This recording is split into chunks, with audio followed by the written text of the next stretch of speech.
You ask Tiger to solve. This deals with linear equations with one unknown. The final result is g equals 12. Let's solve it step by step. Simplify the expression. Multiply the fractions. Break up the fraction.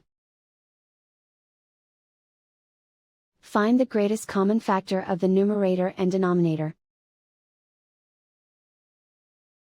Factor out and cancel the greatest common factor.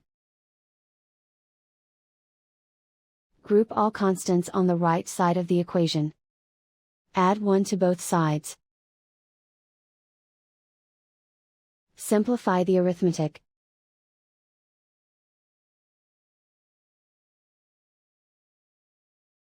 Isolate the g. Multiply both sides by 3. Group like terms. Multiply the coefficients.